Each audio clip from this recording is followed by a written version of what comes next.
Ok, próxima etapa. Apologia. Argumento antropológico. Qual é o argumento antropológico? Lógico, logos, significa uma palavra, sobre humanidade. Antropos. E por que eu uso todas essas palavras? Porque na faculdade eles usam e vocês vão dialogar com ateus sobre essas coisas. E seria uma boa ideia vocês dominar o vocabulário, porque você pode bater um papo com o professor, porque ele vai usar o vocabulário desse. Se fosse eu ia simplesmente falar uma palavra sobre homens, sobre o ser humano. Simples. Quem precisa dessas palavras gregas aqui? Mas a gente fala em grego o tempo todo. Vocês já perceberam? Você vai na biologia, vida, um estudo sobre vida. Você vai no odontologista, a quem estuda dentes. A gente fala grego o tempo todo. É fácil vocês aprender grego, vale a pena investir. Você já fala bastante.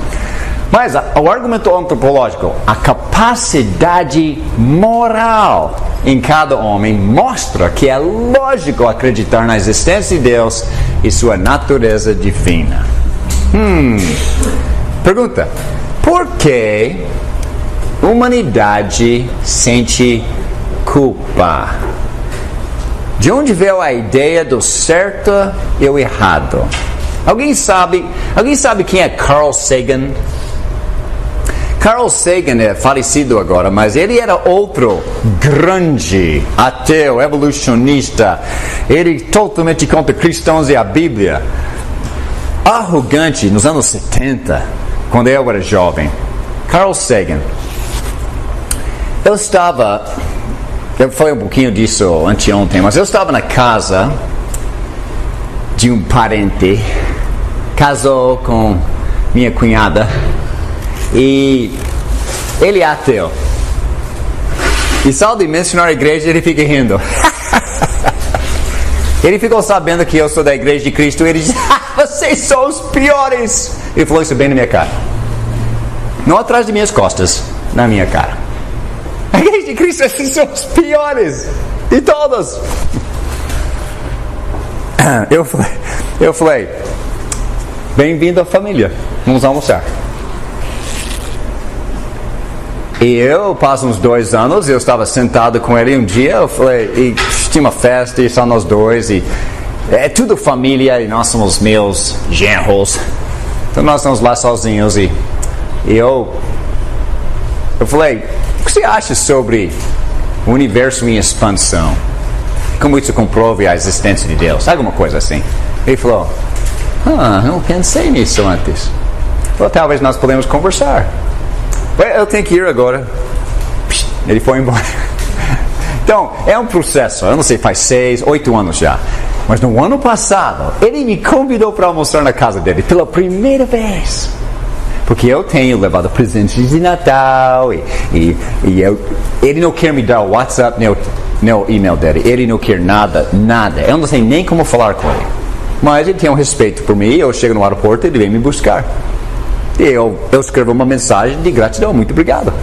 Então eu estou tentando criar uma amizade com ele. Mas no ano passado, ano passado? Foi este ano.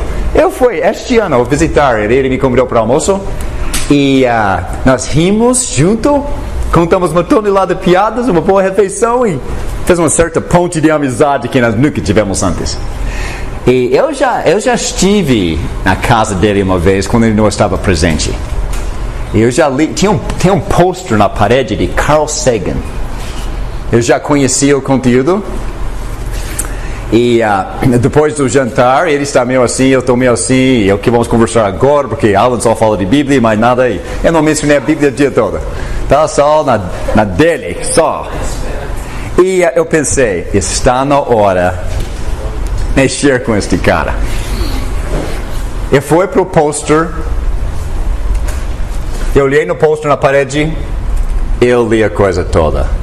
É desse tamanho, está cheio de palavras, e no meio do pôster, é pôster totalmente preto, e tem um ponto azul, que representa a Terra. ponto azul e tem uma tonelada de palavras de Carl Sagan. Então eu li, só para refrescar a memória do que está lá. E depois eu saí do pôster, eu ia pegar alguma coisa para tomar, e ele diz, hey, o que você achou do pôster? Eu falei, eu gostei demais. A mensagem de Carl Sagan. Você sabe quem é Carl Sagan? Sim, eu sei é Carl Sagan. Ele não acredita em Deus, em Mateus, ele critica a igreja, Jesus e a Bíblia. Eu sei quem é Carl Sagan. Oh, você conhece, legal. Mas o que você achou do que ele escreveu? Eu falei, eu gostei de cada palavra que ele escreveu lá. Menos uma frase só. Ou qual frase você não gostou? Aquela que diz que estamos sozinhos no universo, só isso. O restante que ele escreveu é pura verdade. Os generais, os militares, os presidentes, os ricos, os pobres, os escravos, os livres. Nós estamos todos no mesmo barco. Nós estamos sozinhos no universo. Porque Carl Sagan tem procurado alienígenas a vida toda. E o telescópio Hubble procurando alienígenas e vida em algum lugar para comprovar a evolução. E eles não têm nada. E Carl Sagan, antes de morrer, diz...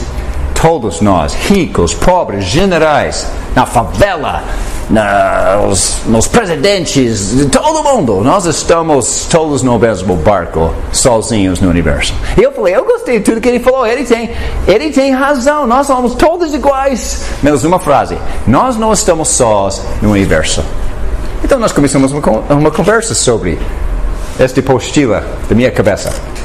E ele até gostou um pouquinho da ciência, que ele nunca ouviu falar da ciência. Mas sabe o que mexeu com ele? Eu perguntei, você já se sentiu culpa na vida? Você já se sentiu? Obviamente todos nós sentimos culpa.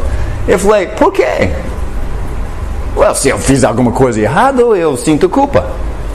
Mas se Deus não existe, tem certo e errado, não é a sobrevivência do mais forte. Darwin. Ele falou, não pensei nisso. Se Deus não existe, não tem certo e errado, não tem moralidade. Você pode faz o que bem quiser e não tem culpa. Mas se você tem culpa, sabe por que você sente culpa? Porque Deus colocou isso dentro de você. Ele mexeu um pouquinho. Eu falei, sabe, eu tenho que ir embora daqui a pouco, mas eu posso compartilhar uma coisa com você? Sabe como vocês sabem o que eu acredito? Ele disse, por quê? Eu falei, eu quero falar sobre Deus perfeito. Ele nos fez perfeito. Nós pisamos na bola e não somos mais perfeitos. Deus é justo, ele tem que castigar a injustiça, ou ele não é Deus. Mas Deus é amoroso. E para aplicar justiça, ele veio no planeta Terra e ele aplicar em nós mesmos. Para nos perdoar nossas injustiças e a gente não sentir culpa. Ele nunca ouviu essa história da cruz na sua vida. Eu falei para ele, Deus ama você tanto, que toda essa coisa que você compartilhou comigo no almoço, você é uma pessoa perturbada. Você é uma pessoa que sofreu tragédias na vida. Ele tem uma autoestima desse tamanho. Falar com ele é sempre estar, eu não sou nada, eu não presto para nada. Você tenta elogiar, eu não sou nada. Eu não sei quem esmagou ele de criança, mas ele é um adulto com uma autoestima desse tamanho. Ele não tem nenhum amor próprio. E sabe uma coisa? Se você não tem um amor próprio, você não consegue amar os outros. Eu falei para eles, se você não superar isso, você vai perder seu casamento. Você já foi casado antes, perdeu ela, né? Você está casado com a minha cunhada, você vai perder ela também.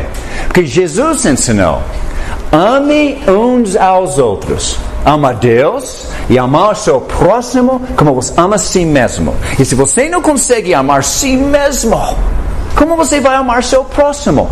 Porque o mundo inteiro está se divorciando hoje. Porque eles não sabem amar si mesmo. Mas quando você sabe que Deus me ama e eu me amo, eu posso amar você com amar facilidade. Eu disse, você vai perder seu casamento, meu amigo, se você não aprender este amor de Deus. E eliminar esta culpa da sua vida e ficar de pé. Você tem valor, propósito. Eu disse, está quase na minha hora. Ele disse, Alan não vai embora. E se eu morrer hoje à noite, o que eu preciso fazer? Então eu ensinei sobre o novo nascimento, da água do Espírito, batismo, e diz, eu fui embora. Mas não é interessante que é isso, não a ciência, mas é isso que mexeu com ele? Essa é a realidade da vida, tem um vácuo imenso lá dentro, de um buraco no coração dele que só Deus preenche. Então por isso eu quero falar sobre o argumento antropológico. Esta é a lógica filosófica. Primeira afirmação, verdade. Cada lei de trânsito, cada lei de qualquer pátria, cada lei de casamento, no cartório, no tribunal, não importa, cada lei tem um legislador. A gente participa numa eleição, a gente vota, os representantes vão lá na Brasília e eles sentam e conversam e eles escrevem leis. De onde vêm as leis? Legisladores. Cada lei tem um legislador. Há uma lei moral. Nós sentimos culpa quando fazemos algo errado. Há uma lei moral, está lá dentro de nós. Portanto, há um legislador moral. Quem escreveu esta lei moral? Este é o nosso argumento. O homem tem moralidade de Deus além da matéria física. Ateus querem dizer que a única coisa que existe no mundo é a matéria física. Só a matéria física explodiu e existe e é só. E a sobrevivência do mais forte. É só isso, matéria física. Eu estou aqui para afirmar que tem algo dentro de nós, uma natureza divina que é além da parte física. Outra maneira de olhar nisso com lógica filosófica. Verdade. Se existem valores objetivos morais, então Deus existe. Valores objetivos, número 2, morais, como o bem ou o mal, a justiça e a injustiça, existem. Portanto, Deus existe. Agora, vamos começar nosso tribunal hoje. O promotor público aqui está apresentando ao lado dele. E se você quer ler mais sobre isso com mais detalhes, é a página 11 na apostila. Eu não sei se eu quero ler essas coisas para vocês ou não. Eu estou tentando enxugar esta matéria um pouquinho. Mas se vocês querem ver detalhadamente sobre o que os ateus acreditam, leia. Mas eu vou resumir. O que o ateu, promotor público que ameaça cristianismo, quer falar, o professor ateu da faculdade, o que ele afirma? Eles afirmam isso. Ateus acreditam que humanos são nada mais que carbono, hidrogênio e oxigênio que por um acidente do acaso se encontraram para formar um ser vivo. Somos somente físicos. Personalidade e pensamentos são reações químicas e físicas. Totalmente físico. Muito obrigado, promotor público. Agora eu sou o advogado de defesa de Deus e eu vou apresentar meu lado. Cristãos acreditam que Deus é o autor da moralidade dos homens e o criador de nossa consciência interna do certo e errado. Não é interessante Romanos capítulo 2, 14 e 16? Alguém abre, nós vamos ler isso. Eu quero te mostrar uma coisa super interessante sobre humanos. E a outra parte da firmeza. Temos a afirmação, temos a sua natureza divina dentro de nós. A alma existe além da matéria física. Existe algo dentro de nós além da matéria física. Se chama uma alma. E para o júri considerar o lado dele ou do meu lado. A pergunta é qual ponto de vista está certo. E sempre eu vou usar a ciência, a lógica e a razão, não os sentimentos de coração. Então, quem tem Romanos 2, 14 e 16? De fato, quando os gentios que não têm a lei praticam naturalmente o que ela ordena, tornam-se lei para si mesmos, embora não possuam a lei, pois mostram que as exigências da lei estão gravadas em seu coração. Disso dão testemunho também a sua consciência e os pensamentos deles, ora acusando-os, ora defendendo-os. Isso tudo se verá no dia em que Deus julgar os segredos dos homens, mediante Jesus Cristo, conforme eu declaro no meu Evangelho. Agora, nós sabemos porque os judeus fizeram isso e não fizeram isso. Porque eles tinham a lei de Moisés, um documento escrito, dado no Monte Sinai, faça isso ou não faça isso, a lei. Mas os não-judeus, os gentios, por que eles fazem o bem e fazem o mal, mas eles não têm nenhuma lei escrita? Por quê? Está gravado no coração deles. Porque nós fomos feitos na imagem de Deus. Nós não somos gorilas, nós não somos leões, eles não têm nada gravado lá dentro. Deus, quando Ele nos fez, Ele programou em nossa alma moralidade, mesmo que você tenha uma lei por escrito ou não. Se você vai para a Amazônia e você infiltrar na selva e falar com índios que nunca viu um homem branco, não sabem ler português nem inglês, nunca fez escola zero, eles vão te falar que é errado matar outro ser humano. E se você matar, você vai sentir culpa. Está gravado no nosso interior. Deus nos fez como uma ser, uma alma. 2 Coríntios 5, versículo 1, o que diz? E enquanto alguém está folhando, Amanda, você quer pegar Apocalipse 6, 9 a 11? Jonas está quase lá, 2 Coríntios 5, 1. Sabemos que, se for destruída a temporária habitação terrena em que vivemos, temos da parte de Deus um edifício, uma casa eterna nos céus, não construída por mãos humanas. É isso mesmo. Parece uma leitura meio estranha, né? Ele está falando desta carne física, esta casca de banana, esta barraca. Ele vai falecer um dia. Eu não vou falecer nunca. Nunca. A casca de banana vai envelhecer e pifar e deitar num caixão qualquer dia. Mas eu nunca vou morrer. Sabe como eu sei disso? Lembra quando Jesus visitou o velório de Lázaro em João 11? E Martas deu uma bronca, se tivesse chegado mais cedo, meu irmão não teria morrido. Jesus diz, eu sou a ressurreição e a vida. Se você acreditar em mim, você nunca morrerá. Nunca. Eu te falo, eu sou vivo eternamente. Eu nasci de novo no batismo. Eu nunca vou morrer, nunca.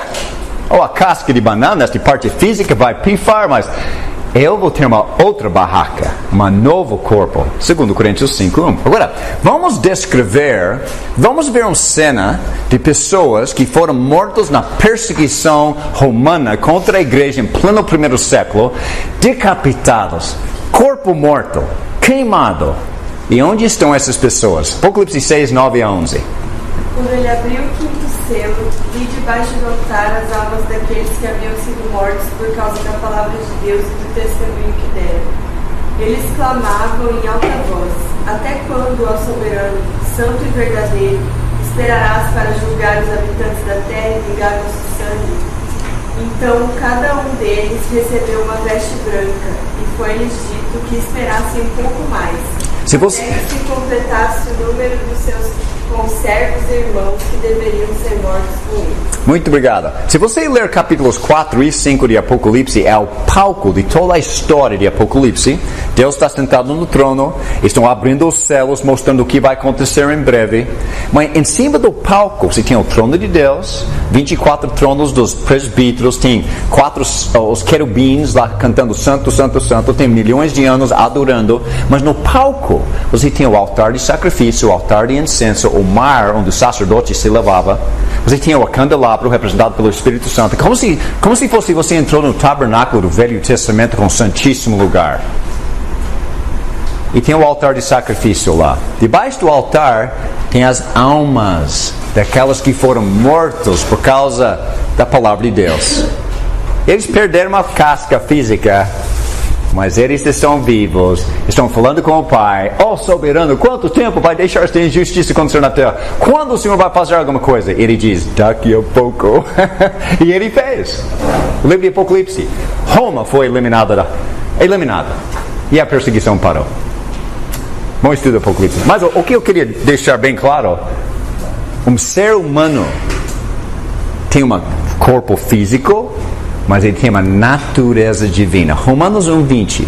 Você quer ver os atributos invisíveis de Deus, seu eterno poder, olha ao redor, e sua natureza divina, olha lá dentro. Você vai ver claramente Deus, por meio das coisas que Ele fez. Ok, vamos fazer umas perguntas que eu gosto de fazer para crianças. E vocês não são crianças, mas esse é o que eu faço com crianças.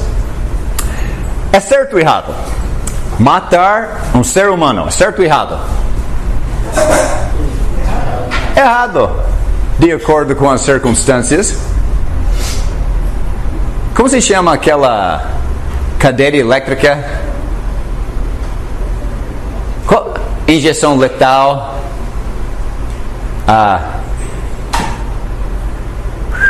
Ou cruz. Sabe o que é a cruz? Os romanos aplicaram morte em seres humanos criminosos. Jesus foi morto como um criminoso. Ele tinha crime? Ele estava culpado de todos os meus pecados e de todos os céus? Ele morreu pelo crime. Foi certo ou errado Cristo morrer lá? Certíssimo. A ira de Deus foi aplicada contra a justiça. Hoje em dia, pessoas preferem colocar criminosos dentro de uma prisão por 100 anos e alimentá-los e dar televisão e videogames e deixar eles fazer musculação e pagar por eles. Mataram 100 pessoas e vamos alimentá-los por resto da vida. Cada sociedade tem que decidir por si. E os Estados Unidos está dividido sobre isso também. Alguns estados dizem, vamos alimentá-los. E outros estados dizem, frita eles. Como se chama isso? A pena de morte? Eu tenho uma outra. O que é? Eu sempre esqueço a terminologia em português. Mas, sabe uma coisa interessante sobre isso? Eu vou só mencionar essas coisas para vocês refletir. Eu não sei quando foi, 15 anos atrás, Jeffrey Dahmer. Alguém já ouviu falar de Jeffrey Dahmer? Jeffrey Dahmer pegou crianças pequenas, abusou eles sexualmente, fez horrores para eles, matou essas criancinhas e comeu elas.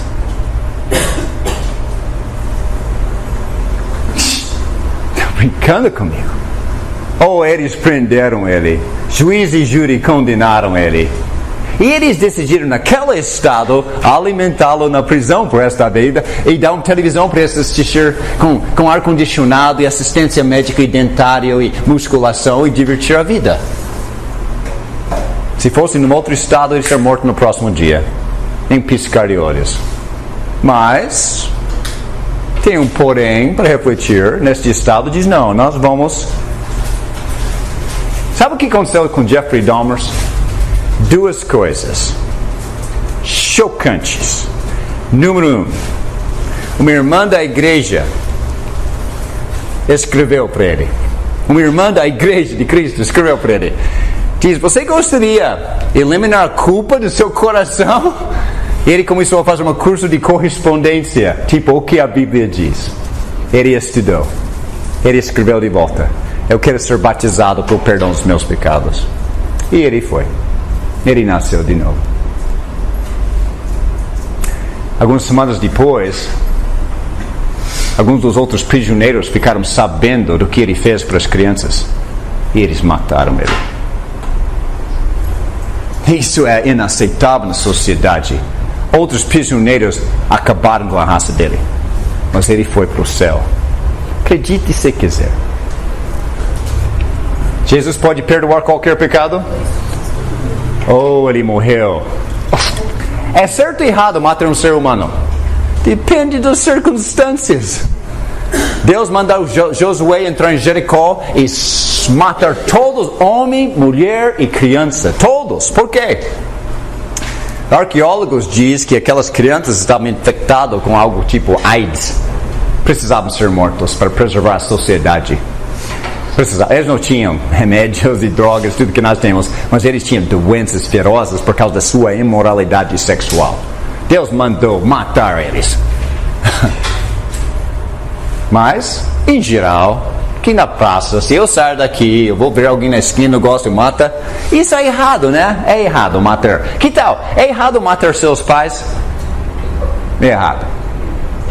É errado ter relações sexuais antes ou fora do casamento? É errado?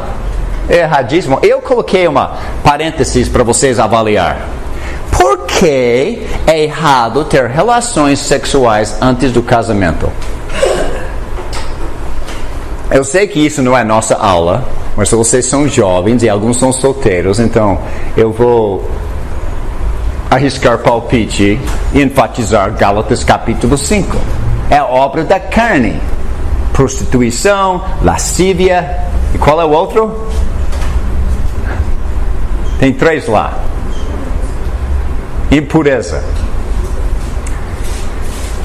Quais são as consequências óbvias? Alguém diz, mas eu tenho prazer. Não, eu sei. Relações sexuais é uma coisa tão bonita, criada por Deus, entre um homem e mulher, casados. É espetacular. Estou casado há 36 anos e é melhor hoje do que quando eu casei. Ele só melhora. Porque não é um encontro aqui, um encontro lá. É uma arte. E quando você descobriu a arte, ele melhora. E você tem que ficar comprometido com alguém pro resto da vida para entender a arte de experimentar o que Deus criou. Então não é feio, não é ruim, é maravilhoso, é bonito, é o que Deus fez. Mas antes do casamento, quais são as consequências? Doenças. Sabe quando eu tinha sua idade? Sabe quantas doenças? Quando eu tinha uns 18 anos, sabe quantas doenças sexualmente transmissíveis existiam na praça? Quando eu tinha 17 anos? 5. Sabe quantos tem hoje?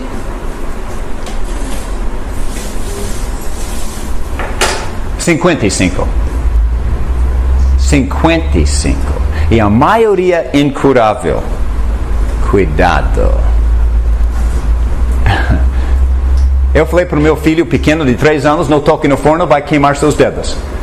É fogo, está dançando, é bonita, eu não sei. O pai diz, não, mas eu não sei. Eu virei as costas e ela fez... Queimou sabedoria nos seus dedos, está lá até hoje. Eu estou te avisando, não, até se casar. Porque você vai... E você vai sofrer as consequências pro resto de sua vida. Um rapaz deita com uma prostituta, você vai ficar doente pro resto de sua vida. Você não quer brincar com fogo? Sabe, água é uma grande bênção de Deus, não é? Água é uma grande bênção de Deus. Mas fora dos limites, vai matar você afogado. Fogo, grande bênção de Deus, dentro do forno. Cima do fogão, dentro dos limites. Fora, e queima sua casa para o chão em 15 minutos. Relações sexuais maravilhosas dentro do casamento. Fora, estraga sua vida. Doenças. O que aconteceu com Davi e Batseba? Lembra? Ela bonita, veio no banho assim da casa e foi atrás dela. Adultério, a criança morreu, ele matou o marido dela, ele perdeu 4 filhos, é só morte. Esse é o resultado de relações sexuais fora do casamento. Não!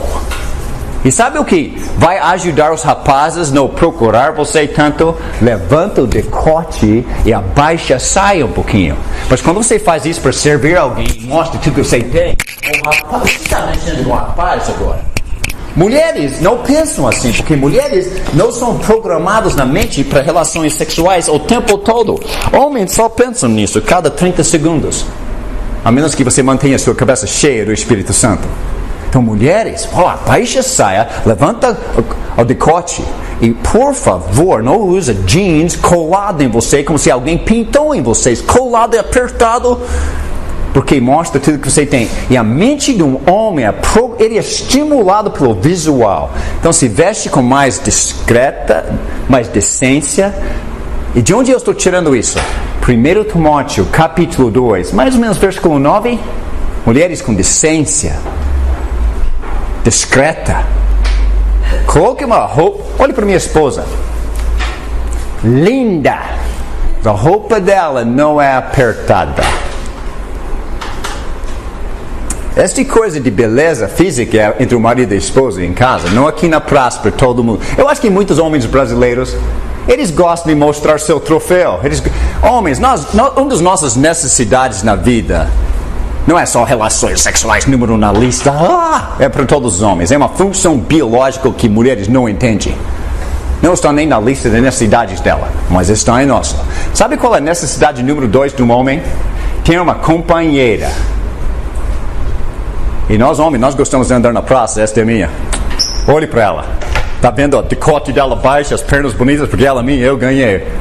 Homens, vocês têm um problema. Homens, pais, maridos, você deve mandar sua esposa para casa vestir apropriadamente, porque ela não é um troféu para mostrar na praça. Se quer aproveitar a beleza dela, em particular em casa, não mostre ela em público. Porque se um homem vai agarrar ela um dia, estrupá-la, e você vai ficar um homem muito triste. Vai pegar sua filha, estrupá-la. Em Inglaterra, quando eles permitiram uma mini saia, apareceu, os estupros na cidade subiram. Mulheres se vestem. E se eu vejo uma mulher com decote baixando, eu vou falar, hey, sua blusa está meio baixa, levanta. Eu vou falar. Até as irmãs mais idosas começam a ensinar as irmãs mais jovens a se vestir com decência. O que mais acontece, além de doença, criança inesperada, morte, que mais? Casamentos quebrados. Eu quero falar desses dois aqui. Rapidinho eu vou parar o intervalo. Desculpe eu tomar tanto tempo, mas este curso é muita ciência e informação, é ótimo. Mas eu quero falar de sua verdade, sua realidade todo dia, antes que Jesus volta. Vocês sabem o que está matando as jovens no Brasil? Estou falando com as jovens aqui. Sabe o que está matando as jovens brasileiras hoje? Não é acidente de carro, alguns. Não é ficar bêbado, alguns. Não é fumar drogas e maconha, alguns. Vocês sabem o que mata a maioria dos jovens no Brasil, todos os anos? E ele fica entre esses dois, suicídio e aborto. Alguns anos é aborto, outros anos é suicídio. Eu acho que atualmente, é bom ter que verificar, suicídio. Sabe por quê? Vamos falar do aborto porque ele é simples. A mulher, 15 anos, ficou grávida. Ela não quer que os pais fiquem sabendo. Ela vai numa casa clandestina, faz um aborto. Ela morre na mesa. Acontece todo dia no Brasil. Todo dia. Triste. Alguém tem que impedir carnaval de vez. Bolsonaro, faça alguma coisa, por favor. É com ele, não com eu. Alguém elimina a coisa. Antes que Deus lava Nova Orleans do Brasil também. Deus fez isso. Por causa de Mardi Gras, por causa de relações sexuais. Não só relações sexuais fora do casamento, relações sexuais na rua como cachorro. Esse era os Estados Unidos, como cachorro. Baixou, fez, todo mundo olhando para nós como cachorro. Deus lavou do planeta uma cidade. O Brasil ficou tão feio? Ainda não. Bem próximo. Senão já ultrapassou os limites. Isso é sério. Se você não acredita na existência de Deus, Ele vai se revelar. Ele vai agir. Ele vai. Mas aborto. Muitas moças morrem em casas clandestinas. Mas você sabe a razão número 1 de uma moça morrer no Brasil, que está matando a maioria dos jovens todos os anos? Suicídio. Por quê? Porque mulheres não entendem na cabeça que homens são estimulados pelo olhar. Então elas vão parecer no namoro com aquela roupa colada, bonitinho, e a decote para baixo, cheirando perfume, os lábios bem vermelhos. E uma posição de... Você cria uma folga dentro dele que mulheres não entendem. Jovens, eu sei que não entendem. Então, pais e maridos, vocês são responsáveis a falar para elas como se vestir, porque alguém tem que liderar o lar. E as mulheres não estão liderando. Mas estão deixando suas filhas vestir como bem quiserem em casa. Eu chego em algumas casas e tenho shorts até aqui, o decote para cá, eu estou... A mãe não está liderando a casa. O pai, por favor, porque as mães nem entendem o que acontece na mente de um homem no visual. Mateus 5, 28, se olhar para uma mulher com intenção impura e já adulterou com ela, Jesus falou sobre isso claramente. Mas por que suicídio? Lá está os dois, ela não está vendo nem nada, e ele está lá com fogo intenso. Eles vão namorar, estão no cinema, estão no carro, e o fogo está nele por causa da aparência dela, ela não sabe se vestir. E ele está com as mãos e tocar, e ela não. Ué, mas eu quero, não. E você sabe a coisa do namoro? Todo jovem sabe. Todos nós. E ela diz, não, vamos esperar teu casamento. E ele diz, se você me ama, eu vou casar com você. E eu quero agora. Mas você não me dá agora, então eu vou parar de namorar com você. E ela diz, ok. E ela se entrega, ela se dá a presente mais precioso que ela pode dar. Ele aproveita, próximo dia, ele vai embora com outra. Ela está tão arrasada emocionalmente por dentro. Sabe, para um homem, relações sexuais é um ato físico. Muito prazeroso. Esse é um ato físico. Para uma mulher, é íntimo, emocional, é do fundo do coração dela. E ele aproveitou, foi embora, ela está quebrada, arrasada, tanto que ela sobe num prédio, 18 andares, ela pula fora e comete suicídio. Todos os dias no Brasil, alguém tem que falar. E eu estou aqui para te avisar, se eu puder arriscar o palpite. Ok. É errado ou certo ir à escola? Certo, né? É errado, certo, trabalhar? Certo. É certo ou errado roubar uma loja? É errado. É certo ou errado ler a Bíblia? Nós dizemos certo, os ateus dizem, deve ser contra a lei. Sabe, em 1962, o Tribunal Supremo dos Estados Unidos proibiu a leitura bíblica nas escolas norte-americanas. Pode acreditar, a nação cristã norte-americana está apodrecendo hoje. E eu estou eu louvo a Deus, porque um marinheiro salgado que não sabe falar direito nem o inglês foi eleito presidente. Ele ora a Deus, ele lê a Bíblia, está incentivando outros a fazer. Eu estou envergonhado pelo marinheiro salgado do jeito que Trump fala. Eu sei, ele não é perfeito, nenhum homem é. Mas pelo menos ele está levantando de pé e diz, Deus, Bíblia, oração, justiça. Bolsonaro está fazendo igual. Parabéns, Brasil. Mas, em 1962, o Supremo Tribunal dos Estados Unidos proibiu a leitura bíblica na escola. Minha geração, eu nasci em 64, a primeira geração norte-americana a ser criada sem a Bíblia. E por causa disso, a maioria dos meus amigos do ensino médio, a maioria são ateus. A maioria. Onde eles estão hoje? Um dos meus colegas cometeu suicídio com 19 anos. Outro colega, ele é divorciado. Outro colega, ele é divorciado. O outro está bêbado até hoje, 40 anos depois. Oh, grande vida eles têm sem Deus. Que tristeza! Que tristeza! E se você assistiu o segundo filme, Deus Não Está Morto 2... E quando a escola ficou contra aquela professora, porque ela mencionou Jesus uma vez na sala de aula, porque é contra a lei norte-americana ter uma Bíblia na mesa. Se você tem uma Bíblia só na mesa, você vai presa na hora nos Estados Unidos. Ou ela vai ser presa. Ela vai perder tudo. Ela não ficar com nada. E os advogados lá dizem, nós odiamos cristãos. Eles devem ser impedidos de falar sobre Jesus. Nunca, vamos queimar todas as Bíblias. Esta é a nossa sociedade hoje. É certo ou errado ler a Bíblia? É certo. Nos olhos do ateu, Richard Dawkins, ele quer queimar todos e passar uma lei no Supremo Tribunal para você nunca ler ele de novo. Voltaire, ele tentou eliminar o cristianismo na época dele.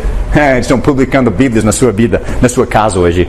Editora, publicando Bíblias num cara dessa que tentou eliminar a Bíblia da face da terra séculos atrás. Ele não conseguiu. É certo ou errado orar todo dia? Obama. Presidente Obama, a televisão brasileira diz ele é o astro de cinema, o maior presidente de todos os tempos. Que mentira! Sabe o que Obama fez? Na Casa Branca, um grupo de cristãos chegou lá para orar. Ele disse, fora do quintal. Esta é a minha Casa Branca. Os muçulmanos chegaram no quintal. Ele disse, bem-vindo. Alá, Alá, Alá. Estou chocado. Parabéns, Trump. Ele é meu salgado de boca, ele precisa aprender a falar apropriadamente, eu sei. Mas ele tem um vice-presidente que promove princípios cristãos. E é isso que está mexendo com Trump para começar, talvez, a ser um pouquinho mais como Jesus, que ele não é. Mas está tentando. É errado orar todo dia? Certo e errado? Para nós, é certo. Vocês sabem que nos estádios de futebol americano, sabe o que é o normal num estádio de futebol americano? Todo mundo vai entrar no estádio, vai ter o jogo daqui a pouco. Duas coisas acontecem faz 200 anos. Oh, say can you see? E eles vão cantar o hino nacional e falar sobre Deus, como Ele deu a nossa pátria quando a Inglaterra tentou nos escravizar. E nós sangramos. E a gente canta e agradece a Deus pela liberdade. E depois alguém diz, oremos.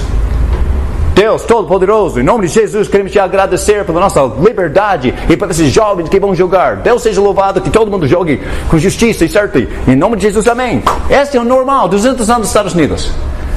Se você pegar aquele microfone e começar uma oração no estádio norte-americano, você vai preso na hora. Nossa sociedade está torta. Torta. A única maneira que os jovens estão orando nos Estados Unidos, na sala de aula, em silêncio. Mas alguém está mudando isso. E os cristãos estão ficando de pé e eles estão falando, eu tenho direito pela Constituição norte-americana de livre expressão, eu posso orar quando eu quero, quando eu quiser, com quem eu quiser, qualquer momento.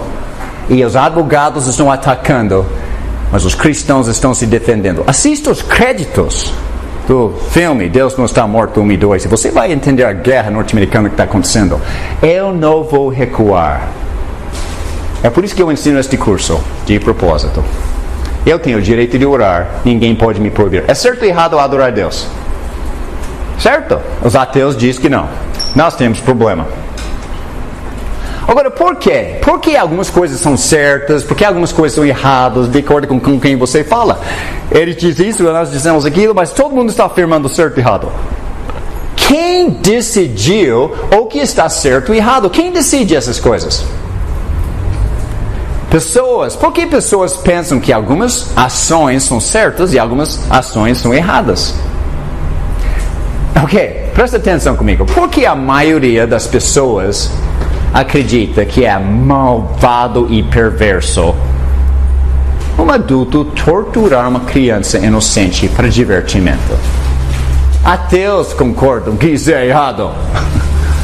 Porque a maioria das pessoas acredita que é malvado ou perverso um homem bater e estrupar uma mulher bondosa e inocente. É errado isso?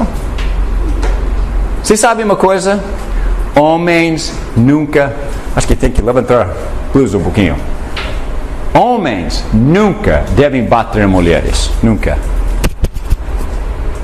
Tem que levantar o decote um pouquinho. Homens nunca devem bater em mulheres. Nunca. Sabe, eu tinha 15 anos uma vez.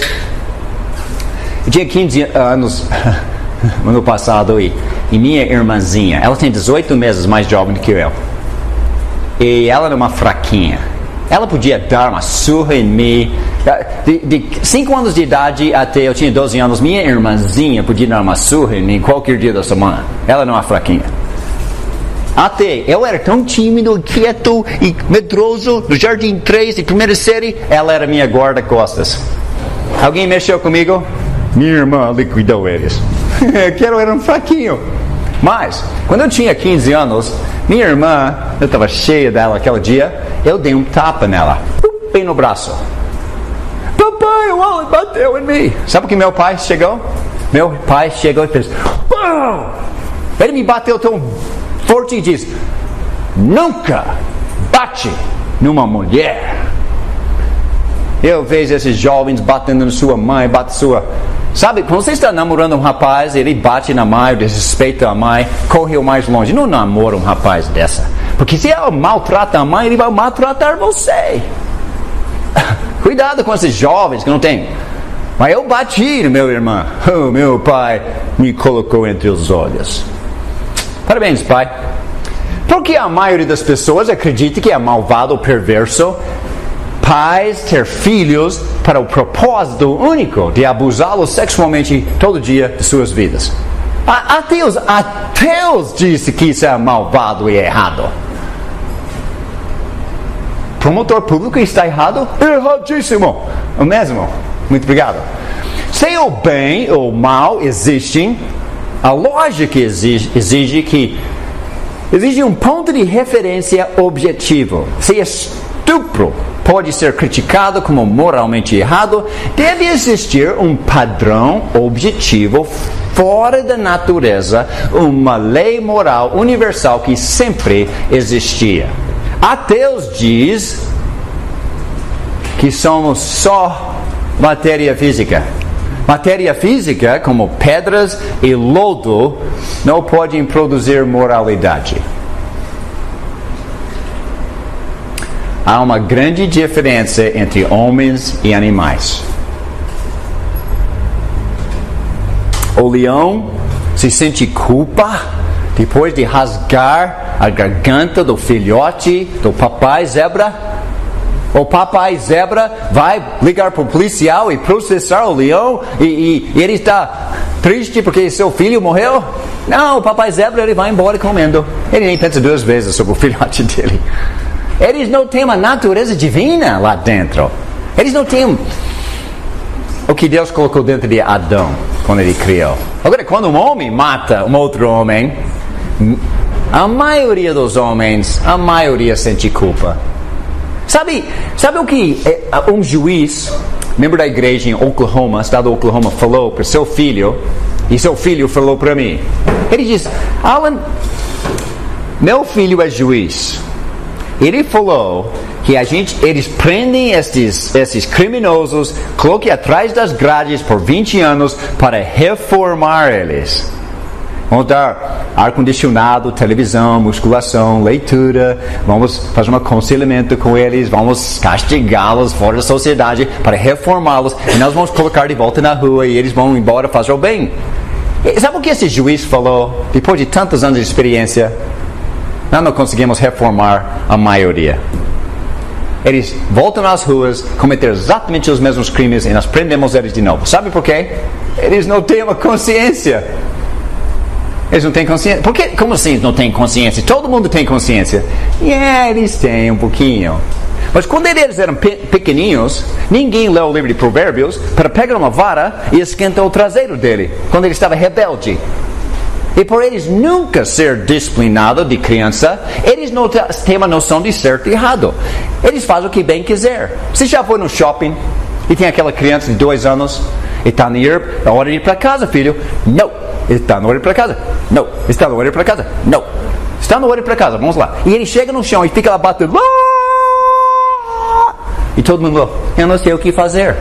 Um dia eu cheguei no ouvido e falei, açoita o traseiro dele e vai direto para casa. Eu fui para casa. Eu não podia me conter mais. Eu só precisava alguém de direito ao traseiro dele. E se ele continuar nesse, ele vai ser os criminosos, onde eles vão prender, eles vão tentar reformá-los, eles não vão ter resultado nenhum, porque ninguém ensinou certo e errado por ele. Não é não e sim é sim. E por falta, sabe o que acontece com muita criança com frequência no Brasil? Lá está o pai, mãe, lá está a criança ao lado, estão prestes a atravessar a rua. Vamos ficar aqui, filho, porque vamos atravessar a rua e tem trânsito. O filho não entende nada. Sabe o que o filho rebelde faz? Ele pula. Ele é morto. Porque ele não sabe não, sim, ele morre. Porque nunca ninguém esquentou aquela traseira ou almofada lá atrás. Provérbio diz, usa a vara ou você não ama seu filho. E assim a gente cria certo e errado dentro de um filho. Agora, há uma grande diferença entre homens e animais. Somente homens têm moralidade, sentem culpa. Matar, roubar, etc. E exigimos justiça pelo mal. Agora, animais não têm moralidade e não se sentem culpa. O leão não tem culpa depois de matar outro animal. O pai da zebra morta não chama a polícia. Porcos não são castigados por ser imorais quando comem seus filhotes. Animais machos não são condenados por estupro quando copulam forçosamente com outras fêmeas. Você assiste os cachorros soltos na rua todo dia. Cachorros não são presos por roubar ossos de outros cachorros. Moralidade não veio de pedras e lodo. Uma grande diferença entre homens e mulheres. Se homens fossem animais evoluídos, então seria errado um homem ir à casa do vizinho, pegar um dos seus filhos, trazê-lo para casa, matá-lo, comê-lo para almoço. Seria errado. Se nós fôssemos animais, eu posso almoçar com seu filho hoje, seu irmão. Picanha. Mas nós somos bem diferentes de animais. Nós fazemos este ato de pegar um filhote. Nós fazemos isso com formas mais simples de animais, como cordeiro, boi, porque deveríamos considerar o homem diferente. Se fôssemos somente matéria física, que poderia ser errado em a esposa de um homem cometer adultério com outro homem. Cachorros fazem isso todo dia sem culpa. Alguém aqui está namorando, casado, você quer que um outro homem pegue a sua esposa? Não, vai ter que lidar comigo. Não, nem toca nela. Não faz uma cantada para ela. Sabe, eu sou tão grato a Jesus Cristo. Vou te contar uma história. Vocês precisam ouvir essas histórias do poder de Deus, a natureza de Deus no ser humano. Sabe, quando eu estava crescendo, eu tinha 2 irmãos mais velhos. E meu irmão mais velho, lutador de boxe, ele podia bater 10 vezes e você nem piscou o olho. Máquina. Ele, meu tamanho, podia derrotar o pesado em 2, 3 minutos. Deitei ele no chão. Meu próximo irmão, luta livre, ele coloca você numa nó em 2 segundos. E lá está o fraquinho Alan. Eu lavo louça com mamãe em casa, passo aspiro de pó. Eu não sou daquelas fortes machos. Eu sou tímido e fraco. Simples. Medroso. Mas eu vi meus irmãos e eu comecei a ser discípulo deles. E um dia eu estava lá, prestes a entrar no ônibus escolar e um cachorro de um vizinho urinou no meu almoço. E eu fui lá chutar o cachorro. O dono dele ficou bravo comigo. Ele queria lutar comigo, mas o ônibus chegou. Ele disse, depois da escola, você e eu, descendo o ônibus, nós vamos. Eu estava com medo o dia todo. Eu nunca lutei na minha vida. Então lá, nós estamos lá, o coração batendo, finalmente escola, e descendo a escola, eu estou andando para casa, e lá ele vem atrás de mim. Eu descobri uma coisa aquele dia. Esta coisa na frente, está vendo o tamanho dele? Esse nariz enorme. Cherokee. Sou descendente de índio Cherokee. Eles têm narizes grandes. Eu tenho a aparência daquela... Eu não vou falar, eu não gosto daquela desenho animado. Mas tem um desenho animado que é um cara igualzinho a minha aparência. Ele é malvado, então eu não vou nem falar dele. Mas ele tem um nariz, um bico enorme. Se quer lutar comigo, é fácil acertar isso. Estou lá, vamos brigar, eu estou lá. Eu não sei o que fazer. Sabe o que ele fez? Ele me ajudou a descobrir uma coisa dentro de mim aquele dia, que eu não sabia que estava lá dentro. Ele acertou no meu nariz. Ele acertou na primeira. Eu sangrei, como uma torneira. E eu deitei ele no chão tão rápido, ele não viu o que aconteceu. O Hulk saiu. Eu fiquei verde, estourei a roupa. Ele bateu em mim, eu bati nele e bateu no chão. Eu literalmente não fiquei verde e tudo, mas vocês sabem. Eu tinha uma raiva escondido lá dentro desde a Jardim 3, quando eu tinha que ter a minha irmãzinha de guarda-costas. Eu estava... E alguém bateu no meu nariz, o Hulk apareceu. Eu descobri que eu tinha uma força. Eu comecei a andar na barriga para cima. Eu comecei a andar na escola assim. Eu comecei a andar assim na escola. Só tente tirar a madeira do meu ombro. Só tente. Eu me tornei uma máquina de lutador. Alguém fez um daquelas sinais vulgar com o dedo? Eu quebrei o dedo. Eu estava tentando tocar meu trombone lá no jogo de basquete e vai lá, acerta. Eu jogando e alguém fez uma daquelas cenas e diz, não fala isso. Ele sabia que era cristão. Supostamente cristão, era imaturo. Mas ele diz, eu te pego. Vai lá fora, eu te mostro o que é ok. Nós dois fomos lá fora à noite, na frente da escola do ensino médio, e ele, adivinha o que aconteceu? Ele acertou e o Hulk apareceu.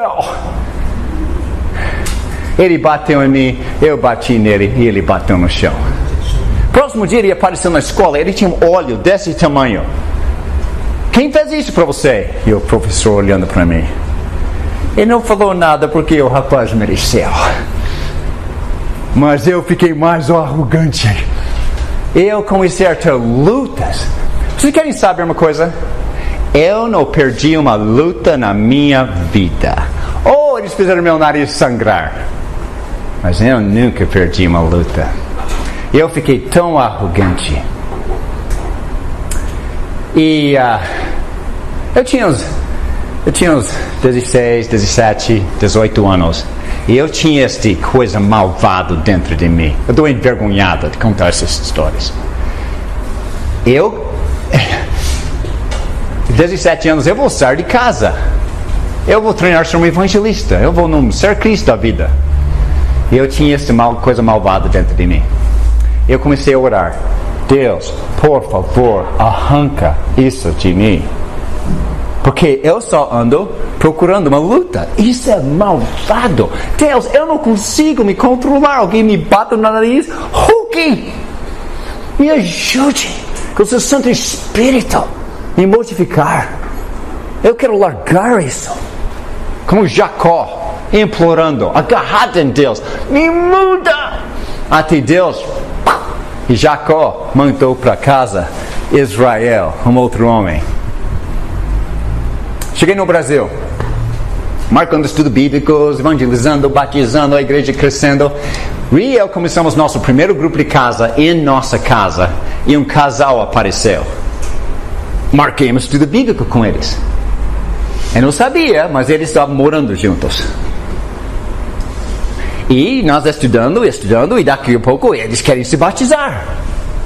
E eles não estão casados. O que vamos fazer? E eu cometi o erro de batizar eles sem eles casar. Eu sofri por 4 anos tentando conseguir eles casar, porque eles... ela não batiza. Eles falam que se casaram 2 semanas. Mentirosos. Eu não batizo ninguém que não separa as camas, ou eles não casam primeiro, porque eles vão te enganar.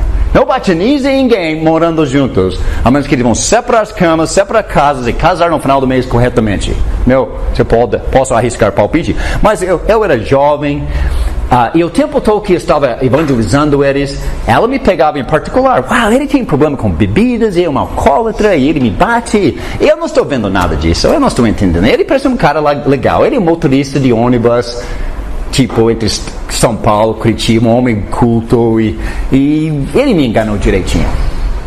Então, mas eu estou lá indo toda semana tentando estudar com eles e ajudar, e é uma tarefa para um jovem que não sabia o que eu estava fazendo.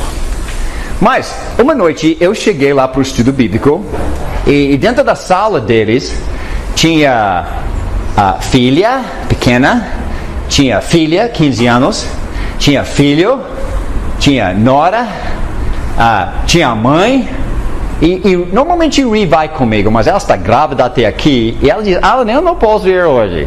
Ela sempre vai comigo, mas ela ficou em casa, eu fui sozinho. Eu chego no estudo bíblico, e a senhora, minha irmã em Cristo, ela sai e diz, ele não está aqui. Onde ele está? Ele levou o carro e foi embora. Ele vai voltar mais tarde? Eu não sei. Você pode me ajudar a pegar o carro? Era uma armadilha. Mas, ok, eu posso. Então, ela entra no carro comigo e nós vamos lá para buscar o carro. É uma fusquinha. Chegamos lá e lá está ele, com pai, mãe, irmão, todo mundo bebendo. E eu disse, hey, boa noite. Eu peguei ele. Ele está lá bebendo. Eu vi que cerveja, ele já está ficando meio alterado. Eu pensei, a gente conversa essa semana. Legal, e tchau. Eu fui embora. Ela pegou o carro, eu peguei o carro e voltamos para o estudo bíblico. Tem toda aquela turma lá.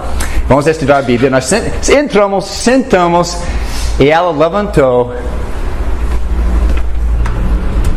e ela trancou a porta de madeira. Eu falei, por que você trancou a porta? Ela diz, ele está chegando. Ele está chegando. Eu falei, como assim? Oh, ele está com raiva. Mesmo? Oh, é. Eu não entendi. Vamos ter o estudo bíblico. Daqui a pouco, eu 72 quilos, ele uns, eu não sei, 90 quilos. Ele chutou aquela porta, caiu no chão. Ele veio em cima de mim, ou ele acertou, é fácil acertar.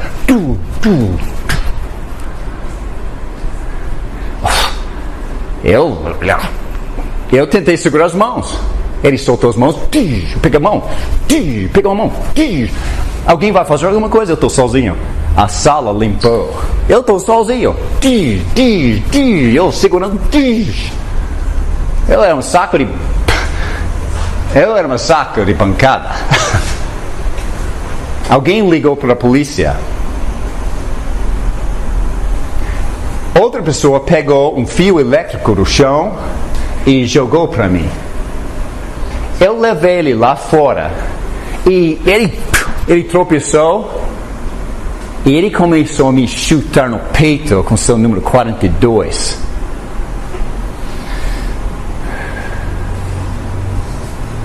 Eu peguei a corda elétrica, eu amarrei ele como qualquer vaqueiro faria com boi, o para-choque do seu Fusca, e eu voltei para a sala respirar. O policial chegou, eles começaram, eu disse, você não vai soltar ele? Oh, a gente cuida de, não solta ele, ele é uma fera fora de controle. Ou eles soltaram, eles almejaram e ele foi preso. Eu fui para casa aquela noite, cheguei em casa e disse, o que aconteceu com você? Ela viu os hematomas no meu peito, no meu rosto. O que aconteceu com você? Eu falei, diz, eu estou tão feliz, eu estou tão alegre, porque eu não toquei nenhuma vez nele. Eu teria acabado com a raça dele em 30 segundos. Eu fui para casa, aleluia, Deus me transformou. Deus me mudou. Eu não sou lutador mais. Eu mostro amor e carinho para pessoas. E sabe a maior bênção? Dentro de um mês, os pais deles foram batizados. Ele voltou à igreja. Ainda não estavam se casaram. Finalmente foram para os Estados Unidos, mentiram para os governos norte-americanos. Por que eles não casaram? Porque ela estava casada com outro ainda. Era uma bagunça. Não batiza ninguém casado. Você separa as casas deles e batiza, ou eles se casam, mas não faz isso. Eles têm que se arrepender primeiro. Se não se arrepender, esse batismo não valeu. Arrependimento primeiro. Mas eles foram para os Estados Unidos e brincadeira na igreja lá. Eu liguei para o evangelista lá. Eles estão te enganando lá. Eles têm que se casar. O pregador foi em cima. Eles se casaram nos Estados Unidos. Mas eles mentiram no formulário que não tinha nenhum casamento anterior no Brasil. Ela está casada até agora no Brasil com outro homem. Se chama... Como se chama isso? Poligamia. Oh, mas sabe uma coisa? Eu estou tentando trabalhar com essa família. Alguns anos atrás, ele ligou para mim e disse, minha filha, lembra aquela pequenininha na sala, quando tem uma surra em você? Ou ela vai se casar, quer ser convidado para o casamento? Eu disse, ok. Eu fui no casamento, todo mundo terno, e cumprimentei, amei pessoas, e ele me gosta.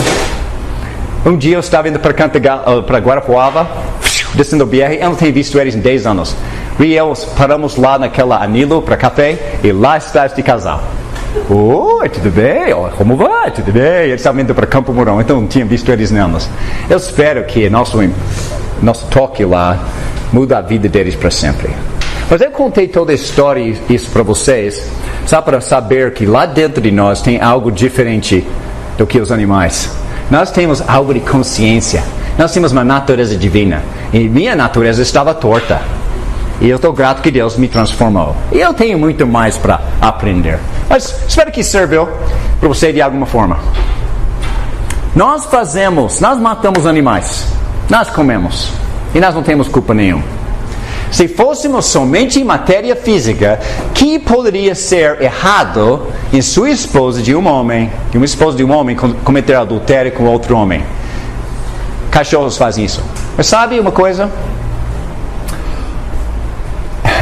Se alguém mexer com minha mulher, não vai ser uma natureza malvada lá dentro protegendo ela. E você vai ter que lidar com tudo que eu tenho. Eu nunca perdi uma luta na minha vida. Quando aquelas 2 torres gêmeas caíram em Nova York, quantos brasileiros morreram lá? Foi 50? Quantos brasileiros?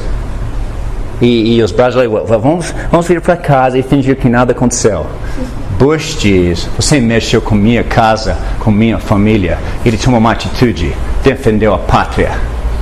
Parabéns, Bush. Eu sei que a televisão liberal, ateu, evolucionista detonou a reputação de Bush. Oh, Bush ama a pátria. E você não mexe com minha mulher e minhas crianças. Os muçulmanos não atacaram os Estados Unidos, eles atacaram o mundo. Eles atacaram vocês. Eles queriam exterminar sua raça. Sabe, se eles queriam atacar os norte-americanos, sabe o que eles teriam feito? Pegado aqueles aviões e batado no estádio de futebol em pleno domingo e matar 90 mil numa só vez, não 5 mil, 2 torres gêmeas, só 5 mil. Eles não atacaram os americanos, eles atacaram o mundo. Nós vamos amar os muçulmanos. Nós vamos amá-los.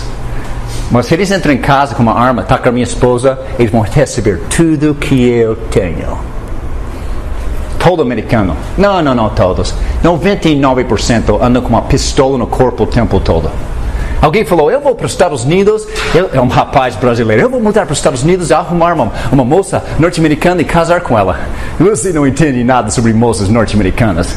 Elas atiram melhor do que qualquer do exército brasileiro. Elas são armadas e elas têm uma atitude. Quer namorar com uma moça norte-americana? Aprende um pouquinho da cultura antes. Elas pensam bem diferente de brasileiros. Sem homens. Desculpe a comercial, política, eu não devia falar essas coisas. Minha esposa diz, você não devia falar essas coisas. Ok. Eu falei já. Se homens evoluíssem de animais como resultado de sobrevivência do mais forte, então por que essa ideia não é usada hoje? Por que não é sobrevivência do mais forte? Por que no Alan usando os pulsos todo dia? Nos Estados Unidos, em 1895, foi estabelecida uma nova cidade.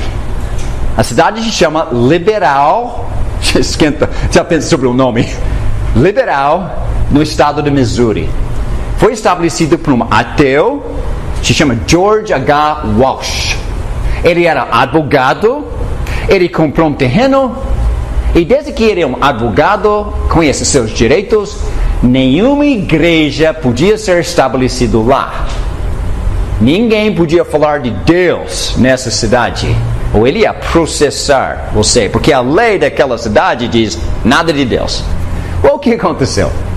A violência e crime quase acabaram com a cidade, porque é a sobrevivência do mais forte. Por quê? O crime não está errado. Se Deus não existe, a sobrevivência do mais forte era a lei. O que aconteceu com a cidade?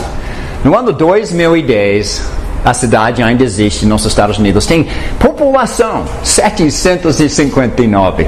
Por quê? Porque ainda está em pé depois de toda aquela violência e crime na época. Cristãos compraram o terreno ao lado e bloquearam a entrada da cidade.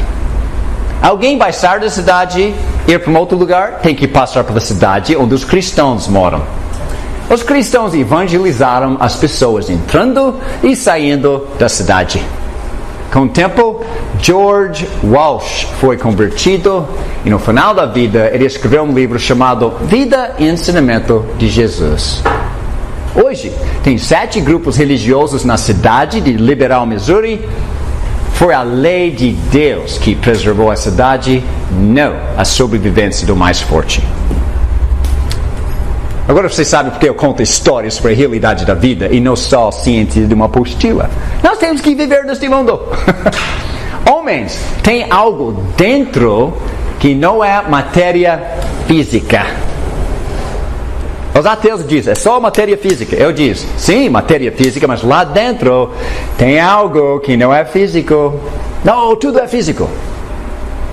Se nós somos somente matéria física, poderíamos juntar as matérias da vida e produzir um ser vivo. Mas nós não conseguimos. Há claramente algo além da matéria física para produzir a vida. Você se lembra de Gênesis capítulo 2, 7? Alguém quer ler Gênesis 2, 7? Sabe o que aconteceu em Gênesis 2, 7? Deus pegou um pouquinho de lama do chão e ele formou um desenho, projetou um homem, Adão. E ele tinha mais ou menos minha aparência, eu não sei, mas ele está deitado no chão, morto. E o que aconteceu em Gênesis 2, 7? Porque ele tinha coração, pulmões, rins, ele tinha todos os sistemas, ele tinha cérebro, ele tinha sangue, ele tem tudo, mas ele está morto. Gênesis 2, 7, o que aconteceu? Pode ler. Então o Senhor Deus formou o homem do pó da terra, soprou em suas narinas o fôlego da vida e o homem se tornou um ser vivente. Como ele se tornou um ser vivente? Deus, o fôlego de Deus. Ele começou a viver. Vocês sabem qual é meu nome completo? Alguém sabe meu nome? Este é o meu nome. Alan. E vocês conhecem eu sobre. Nale. O que é meu nome do meio? Só tem mais um nome. Lama. Em inglês, clay. Quando eu era criança, meu irmão mais velho dizia, ei, Lama, vem cá. Eu me chamava de Lama de vez em quando. É bom, eu gosto desse nome, sabe por quê? Me faz lembrar de Gênesis 2, 7. Eu fui feito do pó da terra. O que está diante de vocês? Pó. Mas tem algo dentro de mim, natureza divina, que veio de Deus. Alguém já leu? Eu não devia falar nessas coisas agora, porque eu tenho tanta coisa para falar, mas eu vou. Outro comercial rápido. Segundo Timóteo 3, 16 e 17. Toda a escritura é inspirada por Deus e útil para o ensino, para a repreensão, para a correção, para a educação, para que o homem de Deus seja perfeito e perfeitamente habilitado para toda boa obra. Vocês conhecem essa de cor? Desde a 3ª série. É a base da nossa vida. Agora, tem uma palavra interessante aqui. Toda a escritura é o que? Inspirada. Que palavra? O que significa inspirada? Eu espero que vocês sabem. Porque eu falo isso cada vez que eu venho no Ser Cristo. Se alguém talvez passou para frente. Inspirada é 2 palavras gregas colocadas junto. A primeira palavra, theos, mais a pneumatos.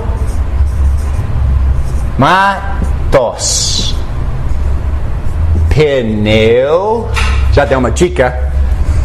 Matos. Nós sabemos o que é Deus, mas o que é pneumatos? O que está dentro de um pneu? Ar. Então, esta palavra pneumatos tem sido traduzido espírito, tipo Espírito Santo, vento, ar, fôlego. Deixe-me ver.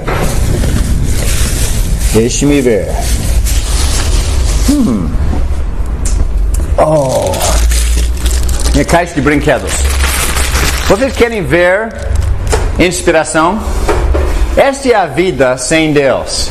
Mole, fraco. Esta é a casca de banana, uma bexiga aqui sem Deus. Inspiração. Bonito, firme, divertido, alegre numa festa de crianças. Mas muitas pessoas não vivem assim, eles vivem assim. Eles vivem vazio, só a casca. Essa é a vida do Mateus. É por isso que quando a tragédia bate na vida, eles cometem suicídio, porque eles acham que só matéria física. Mas se eles podiam descobrir sobre pneumatos, o fôlego de Deus, a vida é bem melhor. A vida é tão divertida. Ups. Algumas vezes seres humanos morrem e não, eles vão direto para o céu. Então Deus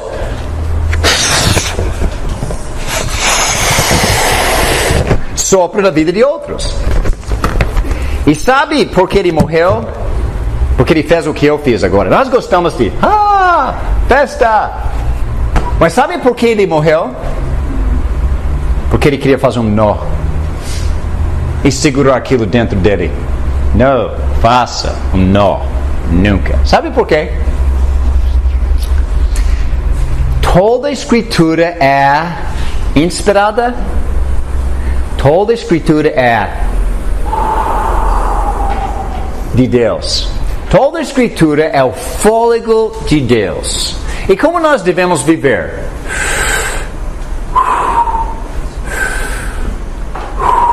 Vamos fazer uma experiência juntos. Estão prontos? Eu quero que vocês enchem os pulmões com ar. E quando está cheio, segura. 1, 2, 3. Segura.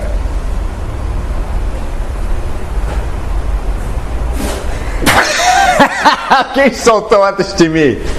Algumas pessoas que conseguem fazer natação tipo Jonas ainda está segurando. Vocês podem soltar agora. Eu sei que vocês podem ir 2, 3 minutos mais do que eu. Mas o que vai acontecer com vocês se você não soltar o ar? O que vai acontecer com você? Morte. Bexiga.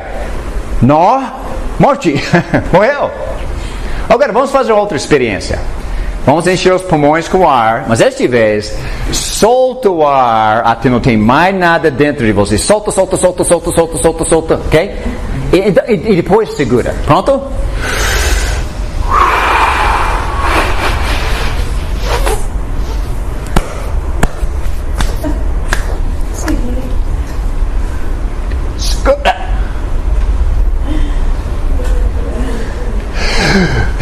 Alguns já conseguem. Agora, alguns de vocês ainda estão segurando, mas pode soltar. Essa é uma ilustração. Não tem que ser o campeão de segurar o ar. Agora, se vocês continuam segurando o ar e vocês não enchem os pulmões, o que vai acontecer com você? Morte. Sabe o que Deus quer nos ensinar, segundo Timóteo 3,16?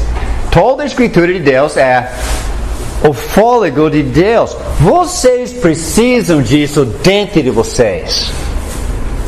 Eu decoro. Eu cito versículos, eu estou levantando, eu estou exercitando, estou tomando banho, porque é a palavra do Espírito Santo e assim você é cheio do Espírito Santo. Enche a sua cabeça com as escrituras e respira. Eu saio da cama depois de citar 8, 9, 10, 12, 15 versículos. Estou esticando com mais 10, 12 escrituras. Eu estou tomando banho, cantando, cheio do Espírito Santo. Porque muitas moças não sabem se vestir no centro de Guarapuava. Eu estou descendo a rua e lá vem ela com o decote para cá e a saia para cá. E eu estou cheio do Espírito Santo e eu vou para casa e nem percebo. Mas a maioria dos jovens não estão cheios do Espírito Santo. E as mulheres não sabem se vestir. Você vai fazer o meu irmão pecar. Talvez você está lá no culto, no domingo, e o irmão está servindo a ceia, e ele passa a bandeja, e ele está vendo coisa que ele não devia ver. E você vai fazer seu irmão pecar. Porque seus olhos viram na sua blusa o que não devia estar vendo. Essas coisas bonitas que Deus criou. Leia Cantares. Deus escreveu um livro inteiro sobre relações sexuais entre homem e mulher casados. Só. Então essas coisas bonitas que Deus criou, nenhum outro homem deve ver, só o seu marido. Então se cubra. Você não tem que ser um muçulmano e cobrir o corpo todo. Não, levanta o decote um pouquinho. Mas fique cheio do Espírito Santo. O que eu estou tentando ensinar aqui? Nós somos diferentes de animais. Deus quer respirar dentro de nós. Se vocês querem decorar 9 versículos maravilhosos, pergunte para mim, eu mando para vocês. Leia todo dia por 30 dias, depois você decorou, depois de decorar, Deus vai respirar em você toda manhã ao levantar da cama. E sabe como vai ser a vida? A vida vai ser assim.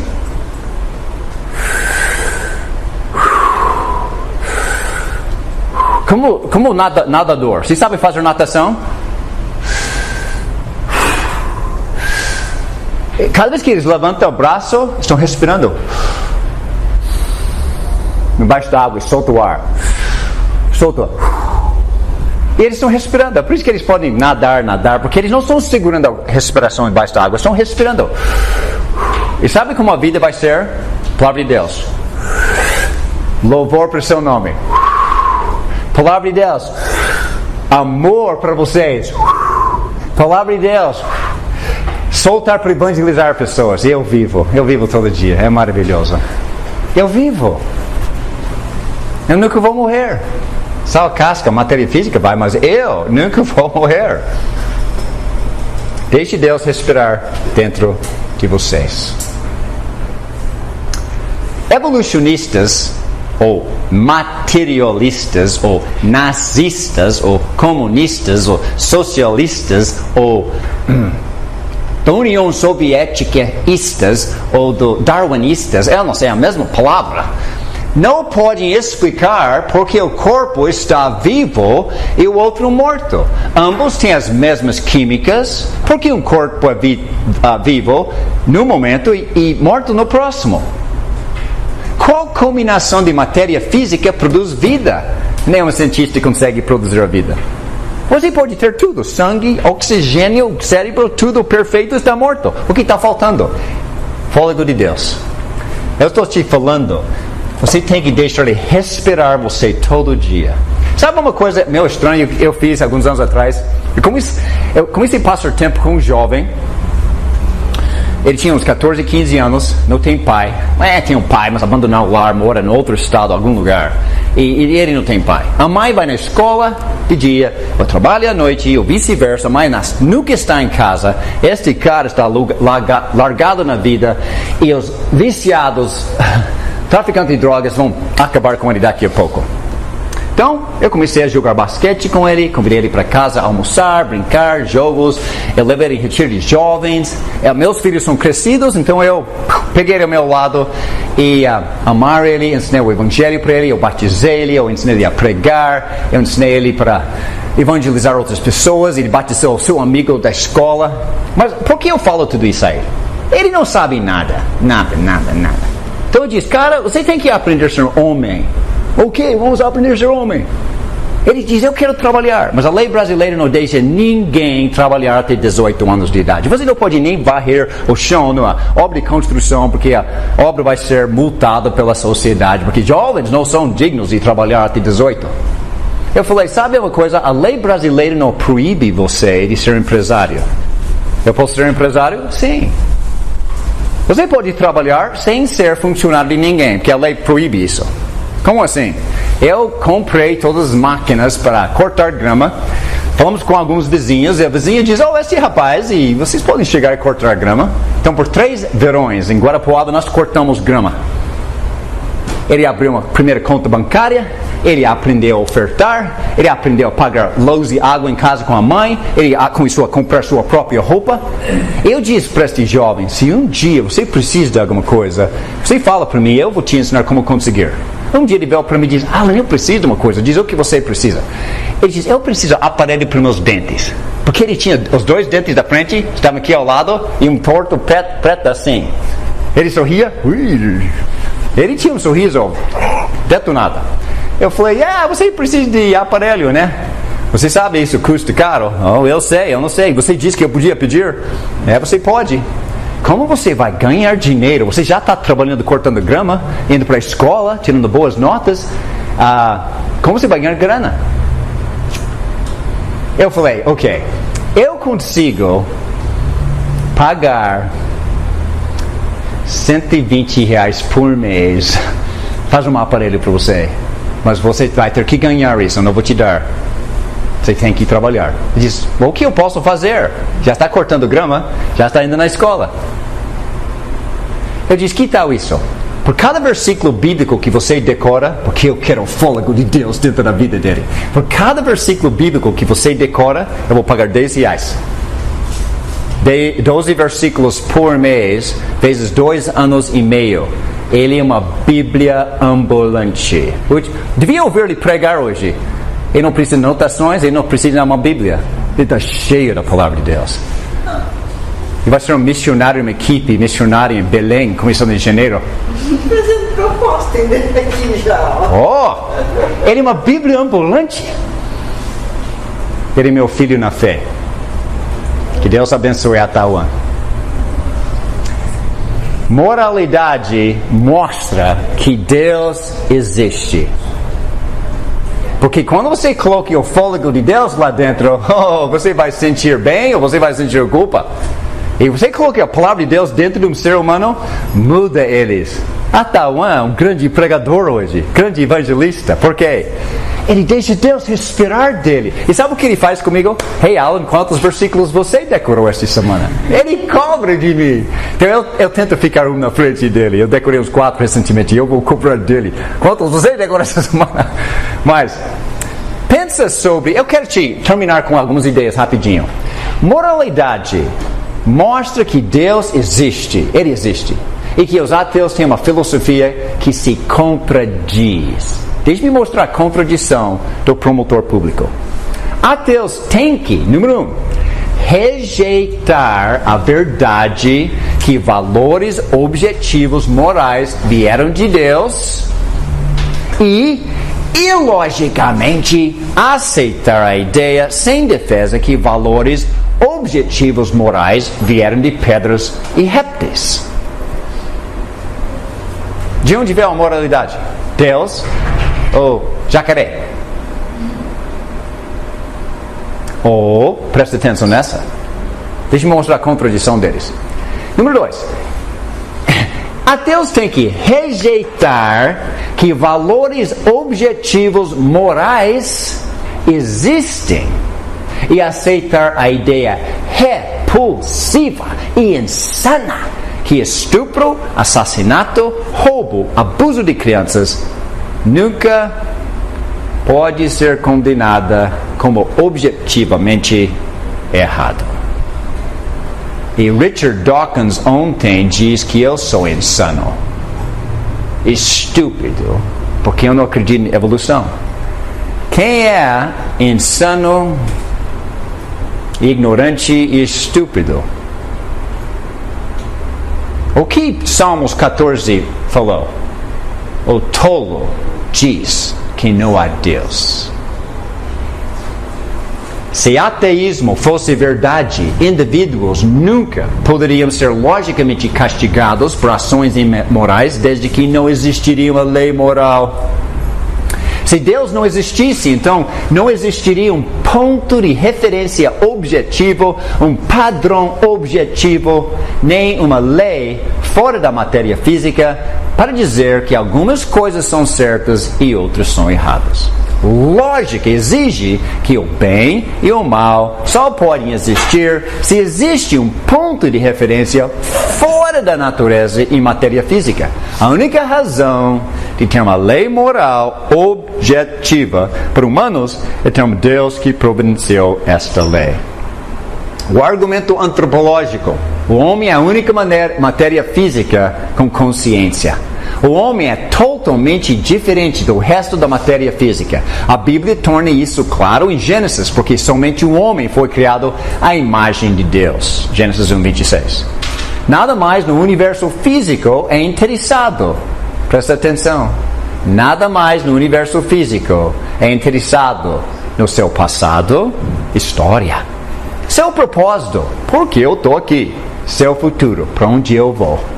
A diferença entre homem e qualquer outra espécie de animal é óbvio. Somente o homem admira o pôr do sol, compõe uma sinfonia, acumula conhecimento através dos séculos, faz planos para melhorar, sente condolência e oferece perdão. Se moralidade é produzida por matéria física, por que o homem é a única parte da matéria física com moralidade? A razão é porque a matéria física não produziu moralidade. Argumento antropológico, quero demonstrar que entidades não físicas existem. Números, valores, teorias, conceitos, leis da lógica, sentimentos, decisões e verdades não são entidades físicas. Você não pode pesar bondade ou culpa, ou medir a extensão de um pensamento em minha mente sobre minha infância, desde que essas entidades não físicas existem. Então, nem tudo é matéria física.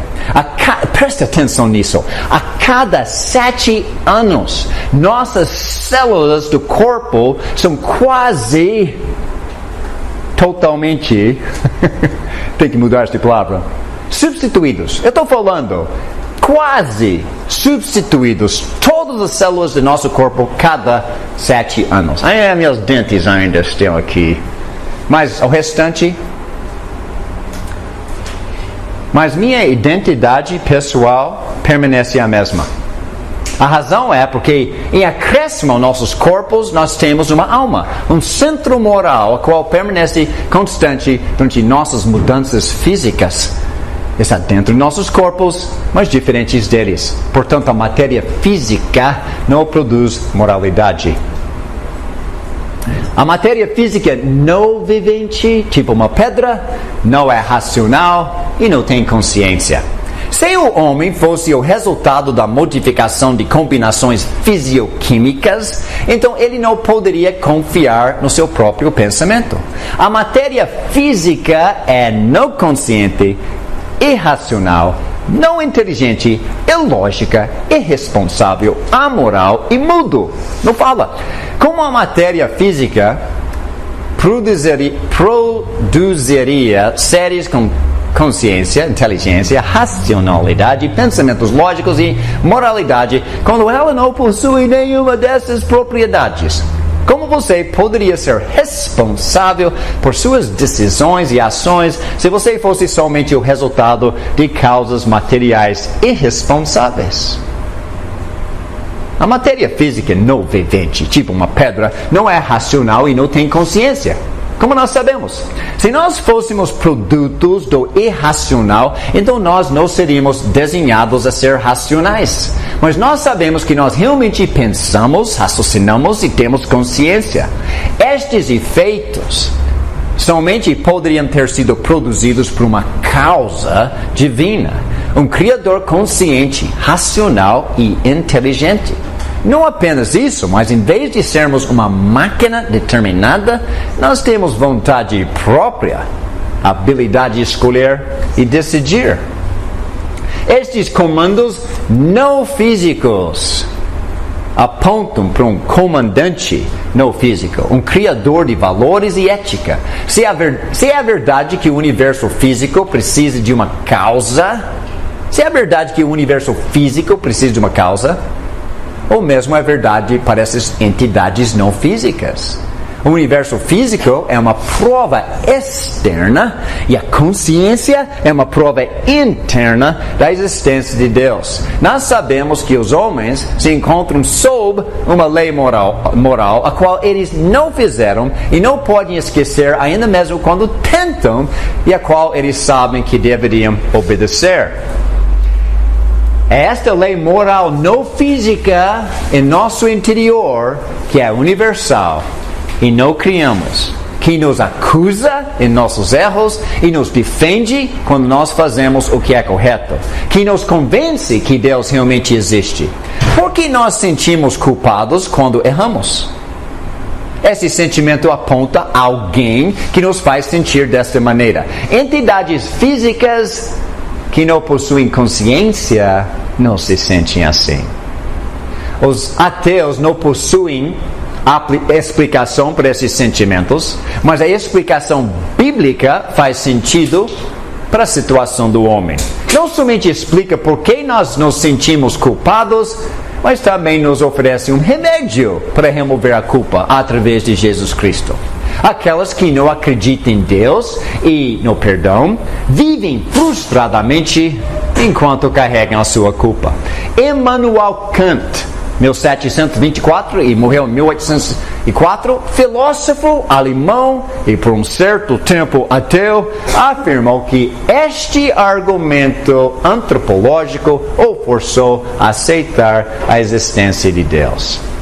Ateus não querem que Deus exista porque interfere com sua moralidade. Deus interfere com a sua vida sexual. Mas não é interessante que o ateu pratica seus pecados sexuais em segredo, no escuro, ao invés de ser como um cachorro na calçada, na luz do dia. O cachorro não se importa em quem assista, pois não tem moralidade. Mas o ateu se importa. Por quê? Deve ter algum tipo de moralidade dentro do ateu. Agora, deixe-me ver uma coisa aqui. Ok. Eu quero aproveitar alguns minutos e se você quiser a gente termina nós começamos meio à tarde depois do almoço, que eu sei que tem almoço para fazer.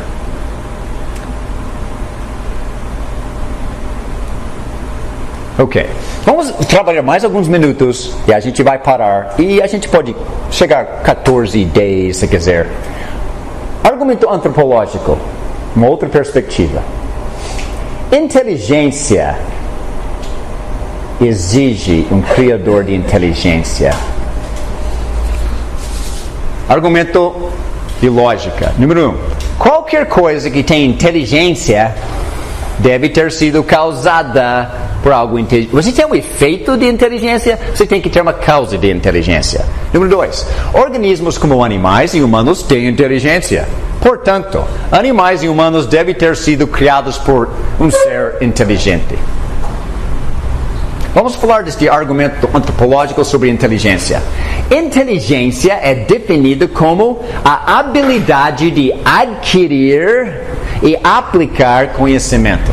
A habilidade de aprender e entender coisas ou lidar com situações novas ou difíceis. Homem tem um nível extremamente alto de inteligência, como nós sabemos.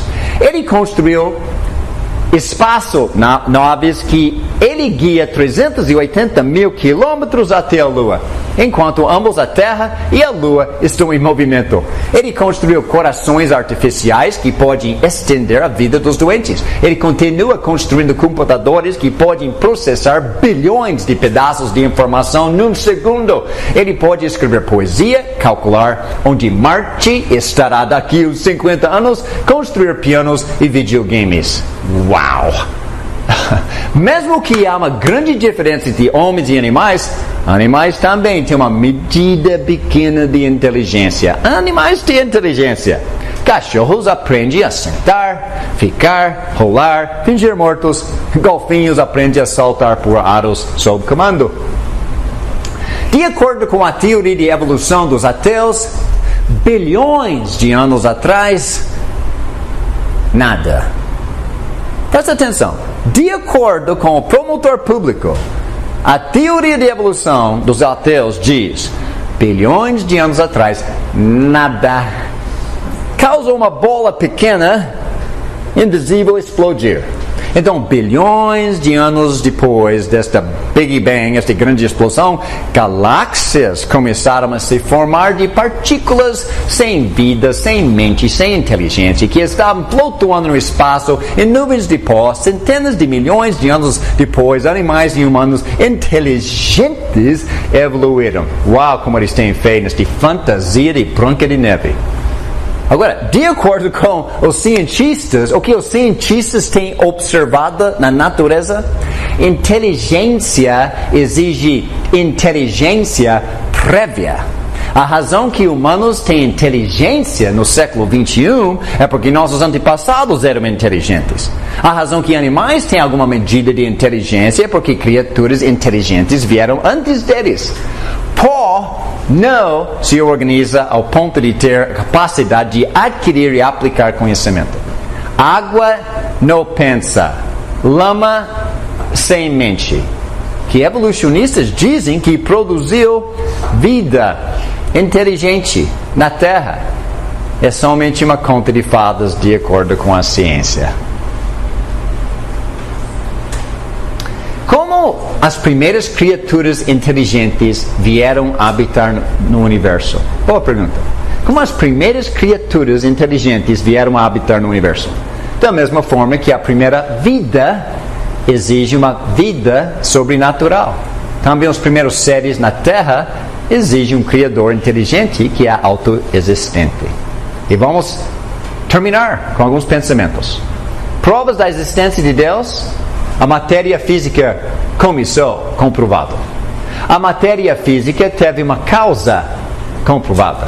A matéria física teve uma causa inteligente que desenhou a matéria física, não é por acaso. Deus a desenhou. Também tem o argumento ontológico. O homem tem esse conceito de Deus. E homens não podem imaginar o que existe. Deus se manifestou. É por isso que a gente pensa em Deus, porque Deus se revelou. E o último, o homem tem moralidade dentro que é além da matéria física. E Deus deu a lei. De acordo com Romanos capítulo 1, versículo 20, o argumento cosmológico, a matéria física teve um começo. Por causa do universo em expansão, a segunda lei de termodinâmica e a lei de causa e efeito. Vocês estão vendo o eterno poder de Deus visto. De acordo com o argumento teleológico, a matéria física não só começou, mas começou com desenho, com ordem, com perfeição, com precisão, com beleza. Porque Deus fez isso, a gente pode ver as impressões digitais dele com clareza. Podemos ver o projeto, a planta da casa dele com facilidade. Número 4, o argumento ontológico. O homem tem o conceito de Deus na mente. Agora estamos olhando no ser humano e dentro do ser humano, natureza divina. E o argumento antropológico, o homem tem moralidade dentro a natureza de Deus visto. Você quer ver os atributos invisíveis de Deus, seu eterno poder? Olhe ao redor, no universo, no mundo. Sua natureza divina, olhe dentro de você, humano, e você vai ver Deus claramente.